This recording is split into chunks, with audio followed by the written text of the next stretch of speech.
Yeah, for me it started when I was about 14 years old or so. I was working in the vineyards, and my job was pulling wires across the vineyards. I'd pull it across with a tractor, and I'd wiggle the wire just for fun, and I'd see how far down the vineyard the wave went, and I'd see where it reflected off the tacks I had.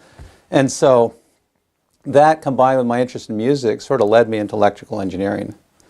And so I went on a tour of Hewlett-Packard years ago, and I asked somebody, where should I go to school? And they said, go to Cal Poly. So I went there. It was simple back then.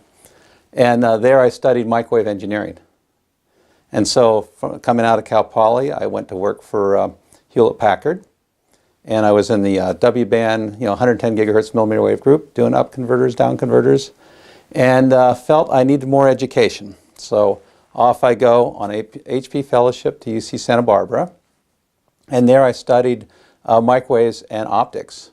Came back to HP, started work on light wave instrumentation for the new fiber optics efforts that were going on in communications.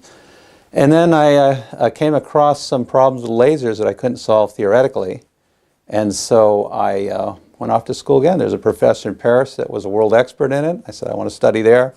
Went off and studied lasers, quantum mechanics, and so forth.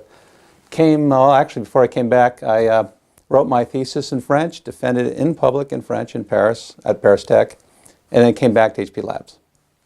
And so at HP Labs, I worked on optical noise figure theory because it was an evolving area of communications where you had optical amplifiers boosting signals. And so we had to understand the noise characteristics. So I developed theories for noise figure, how to measure, and so forth. And basically, I went on from HP Labs to Agilent Labs. And the project that I had managed there is probably most well known as the laser mouse. So we used telecommunications lasers in an actual mouse, and it made for 20 times better tracking. So that was distributed worldwide. Then it became Keysight Labs, and in between time, I also went up through management. I chaired OFC, the Optical Fiber Conference. I became an IEEE Fellow. I published about 70 publications and a similar number of patents. And so it's been a fun career. But last November, I took on the new role as Keysight Corporate Director of Education. So that's where I am today. As Keysight Corporate Director of Education, I have responsibility for Keysight's touch points with universities globally. So it's a worldwide position. I engage in outreach to increase our interactions with universities, universities that we currently work with, and also universities that historically we have not had a lot of contact with. And so our relationships with universities is multifaceted. We recruit from universities, so we're interested in drawing top talent from universities. So that's an important part of the work I do is helping to manage that. In addition, we're partners with universities. We aim to help equip them, equip the laboratories for student success. And so we work with them on that. And as a new company, Keysight's not a new company in the sense that we have 75 years of experience, right? It's a very rich heritage, but it is a new company in terms of branding. A lot of people don't know who Keysight is. And so an important part of the position also is brand recognition. And so with that, then, I establish contacts with universities. I work with the students, the professors, in a way to increase our brand recognition. And the CETA conference is fantastic for that because here I'm meeting with department heads, and it's just a great venue for networking and establishing contact with universities, which helps move our brand forward. We're working with universities on a concept that I call curriculum hybridization. And that's where the universities own the curriculum, like they're teaching a course, they own that, but of course we have an industry view on that. And so within the coursework and the lab work, we specify from our perspective what would be helpful in terms of the education. I'll give you an example. The RF and microwave ready certification program. In that program, the students are learning microwave and RF design characteristics, build and measure, validate their design. So what we do is, as part of the certification, is we get into the design flow and make sure they're using industry tools. In this case, ADS, Keysight Advanced Design System, is the tools they would use for the simulation side. So the students go simulate it, they build their designs, they've done the designs, they've built them, and then they go and measure with industry equipment, and of course that's where the Keysight Vector Network Analyzer comes in, where they can go ahead and measure their designs, find out what went wrong, and do the important engineering thing of learning how to troubleshoot and find out what went wrong with their designs. So they're doing the entire sequence, design, build, and validation using industry tools. And so that helps them, and then coming out of that program, the top students then would get this Keysight certification, and they go away with that, plus their grade that the professor provides. So this has a lot of benefits to the university. It's a mark of distinction for the university that they have a microwave program that is Keysight certified.